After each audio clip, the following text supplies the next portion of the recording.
What if a country spent 40 years building the perfect weapon, hiding it inside mountains, sealing it behind doors no bomb could reach, and then destroyed it all in a single night with its own hands? What if the greatest military trap in modern history wasn't built by America at all, but triggered by Iran the moment it thought it was winning? Before we go deeper into this story, do me one quick favor. If you enjoy stories where strategy, secrecy, and raw power collide, hit that like button, subscribe to the channel, and share this video with someone who loves understanding how the world really works behind the headlines. It takes you 2 seconds, and it helps me keep making videos like this one. Now let's get into it. For decades, Iran believed it had solved a problem that no enemy could ever crack. The problem was simple. How do you protect your most powerful weapons from the most advanced military on Earth? America had satellites that could read a license plate from space. It had radar systems that could spot a missile the moment it left the ground. It had bombs designed to punch through concrete and steel. So Iran did something clever. It decided not to fight that technology. It decided to hide from it completely. They didn't build their weapons out in the open. They didn't put them in bases that cameras in the sky could watch. Instead, they went into the mountains. They drilled deep into solid rock along the southern coast and across Keshem Island. They carved out tunnels that stretched for miles underground. They built thick blast doors and sealed their missiles behind walls of stone, so deep that no ordinary weapon could reach them. And then they waited. Silent, patient, invisible. The Iranian Revolutionary Guard, the IRGC, gave these underground complexes a name. They called them missile cities, and that name was not just for show. It was the truth. Beneath those coastal mountains, entire networks of weapons sat in hidden chambers. Anti-ship cruise missiles, long-range ballistic systems, special missiles designed to hit ships moving across the sea, older systems built to strike oil tankers in tight waters. And behind the deepest doors of all, at a depth of around 500 meters, the IRGC stored something it valued above almost everything else: hundreds of small, fast attack boats. They called them Red Wasps, tiny vessels, blindingly quick, almost useless one at a time, but absolutely deadly in a swarm. The idea was simple and terrifying. If an enemy navy ever entered the narrow waters of the Strait of Hormuz, these boats would pour out by the dozens, swarming from every direction, overwhelming the defenses before anyone could react. By the spring of 2026, more than 60% of the IRGC's entire fast attack fleet was still hidden inside these underground harbors. Untouched, unseen, never once exposed in any earlier phase of the conflict. 40 years of work, billions of dollars spent, and above all, the discipline to keep everything switched off and silent until the perfect moment came. This was the puzzle America could not solve by force alone. Think about it. You cannot destroy something you cannot find. You cannot find something that never reveals itself. No matter how many satellites passed overhead, no matter how many spy planes flew along the coast, the missile cities stayed hidden because their owners had the patience to keep them that way. The weapons only became visible if Iran chose to use them. And that single fact became the heart of everything that happened next. Because the only way to destroy a weapon hidden that well is to make its owner open the door. On the night of May 7th, 2026, 3 American destroyers entered the Strait of Hormuz: the USS Mason, the USS Thruxton, the USS Rafael Peralta. All of them belonged to the Arleigh Burke class, some of the most capable warships ever built. Each one carried the Aegis Combat System, a defensive shield so advanced it could track hundreds of incoming threats at once, sort the dangerous ones from the harmless ones in real time, and fire interceptors at all of them simultaneously. Each ship carried powerful SMI-2 and SM-6 missiles. Each had close-in defense guns as a final layer of protection. These ships were not weak. They were among the strongest warships floating anywhere on the planet. But here is the genius of what America did. These ships were not sent there to fight. They were sent there to be seen. They were positioned to look exposed, vulnerable, like easy targets sitting right inside Iran's reach. From the Iranian coast, IRGC commanders watched through their optics, and what they saw made their hearts race. 3 American destroyers, deep inside the strait, sailing under an operation called Project Freedom. That was the mission protecting commercial ships passing through waters Iran had been blocking and mining since late February. And now those destroyers were sitting in exactly the spot Iranian doctrine had dreamed about for decades, close to the coast, inside the range of their hidden missile batteries, inside the perfect zone for a red wasp swarm.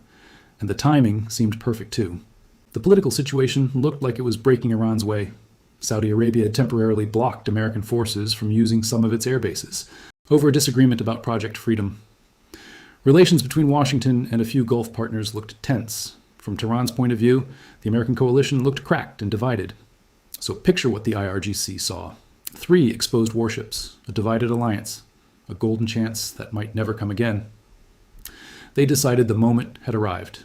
They decided to prove to the world that their underground arsenal was real, that it worked, and that it could hurt the American Navy badly. They activated the full sea denial doctrine they had spent 40 years building. They opened the doors of the missile cities, and America was already standing on the other side. Let me pause here for just a moment, because this next part is where the whole story turns. If you're following along and feeling the tension build, drop a single word in the comments right now. Write trap. So I know you're still with me. It genuinely helps the video, and I love seeing who's paying attention. Okay, let's continue. What followed was the largest, most complete attack the IRGC had ever launched in the entire conflict. This was not a small test. This was the doctrine unleashed at full power from every direction at once. Swarms of kamikaze drones lifted off from coastal launch sites. Cruise missiles roared out from Bandar Abbas. Fast attack boats carrying their own missiles surged forward at the front of the wave. Ballistic missiles climbed into the sky from positions deep inland. And finally, the Red Wasps, the crown jewels of the underground fleet. They came pouring out of their sealed harbors, doors swinging open that had not opened for real combat in years, the small boats streaming into the open water in swarm formation. Every single piece of the playbook came alive at once. Everything Iran had prepared for this exact scenario. But here is the moment the trap snapped shut. And it is beautiful in the most ruthless way. Every weapon Iran fired to overwhelm the Americans became a glowing arrow pointing straight back at where it came from. Think about that carefully. A drone reveals its launch site the instant it leaves the ground. A cruise missile betrays the exact location of its battery the moment it fires. A fast attack boat speeding out of a hidden harbor traces a clear path straight back to that harbor's entrance. A ballistic missile broadcasts its starting coordinates to every tracking system. And listening they were. Around that coast, American surveillance had been quietly positioned for exactly this instant. Satellites locked onto every launch flash. Spy planes built a perfect map of where each attack was coming from. The sensors on those 3 destroyers fed everything into a targeting picture that assembled itself automatically in real time. For 40 years, America could never finish the map. The missile cities stayed hidden because they never moved, never fired, never glowed on any screen. But in the few minutes of this attack, Iran finished the map for them. Every door that opened to let a weapon out also opened to show America exactly where that door was. The greatest secret in the Iranian arsenal exposed itself in the span of a few breaths. Then the Aegis systems on those 3 destroyers went to work. And this is what they were born to do. Now, Iranian state media told its people a very different story. They claimed at least 3 American warships had been hit. They claimed the destroyers fled under heavy fire. They claimed the Red Wasps and the drones and the missiles had proven Iran's power. None of it was true, not one piece. There's no verified evidence that a single American ship took any damage at all. The Aegis systems processed the incoming storm and tore it apart with the cold efficiency they were designed for. Cruise missiles knocked out of the sky.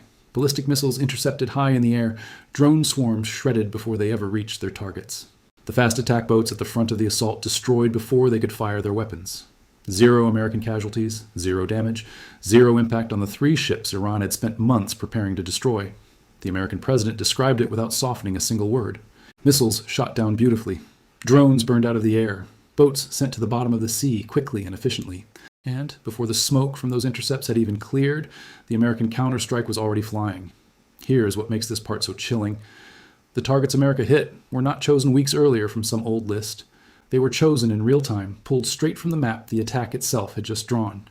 The naval facilities at Bandar Abbas struck with precision that matched exactly which sites had just lit up. The IRGC infrastructure on Keshem Island, where underground doors had literally just opened to release the Red Wasps now sinking in the strait. A naval checkpoint at Bandar Elenge region, where 6 separate explosions were confirmed in just 40 seconds. Launch positions at other coastal sites, all of them revealed by the very attack signatures America had tracked from the first second. 40 years of careful hiding, undone in the minutes after that, hiding failed.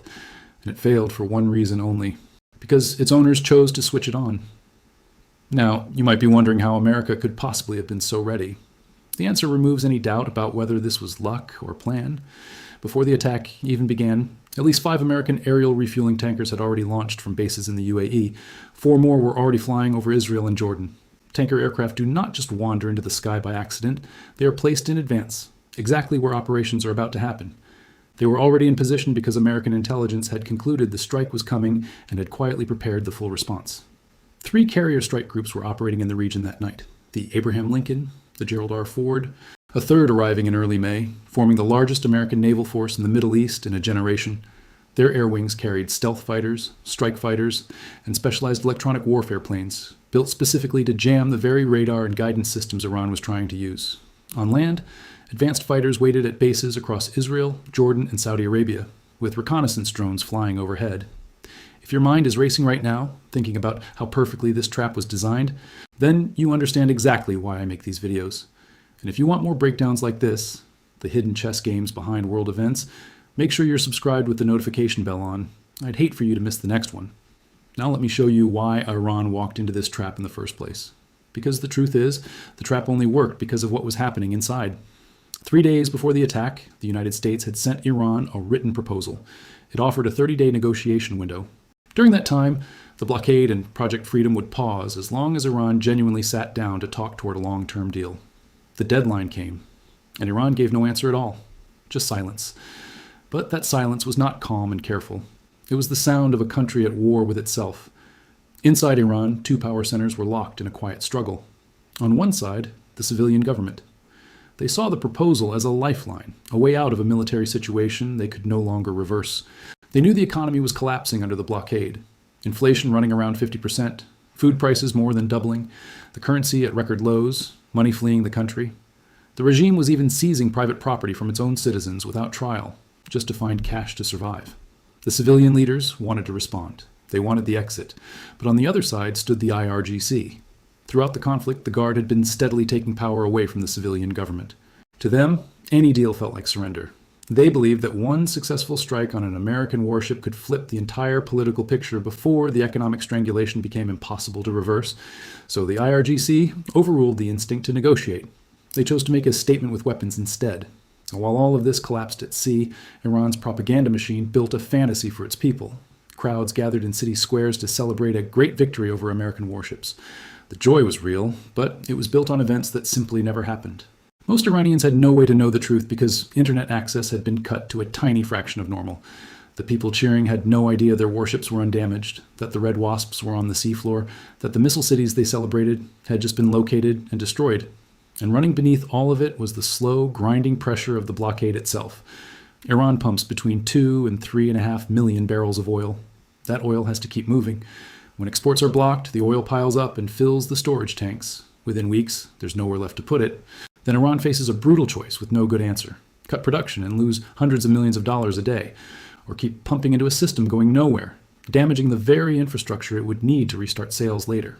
Both paths weaken the regime. Neither can last forever. So what cards does Iran have left? It still has some. A pipeline carrying Saudi oil to the Red Sea, which Iran has struck before. A major export terminal it managed to hit in early May. Allied forces in Yemen who could threaten another vital shipping route. Underwater cables carrying almost all of the Gulf's internet traffic, which Iran has mapped and called extremely vulnerable. On paper, all of these played at once could cause global chaos, but in reality, every single card costs more than it gives. Striking Saudi oil pulls Saudi Arabia into open war against Iran. Unleashing its allies at full force removes every last bit of American restraint.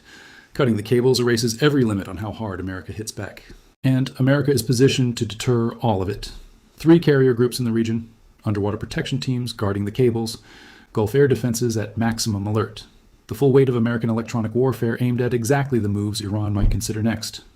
May 7th erased that doubt forever. Iran fired everything it had against the strongest ships America has, in the place the doctrine was designed to win.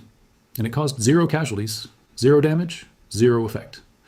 The strategy was tested under conditions Iran itself chose. And it didn't fail a little. It failed completely. The mystery is gone, and with it, the fear that gave Iran its power.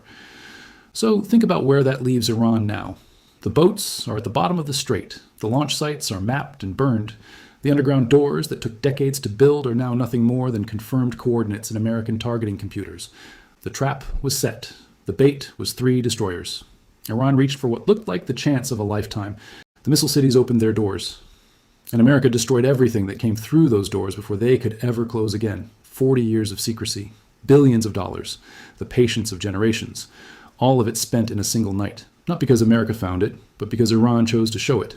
That is the cruelest lesson of all. The most dangerous weapon is not the one your enemy can see.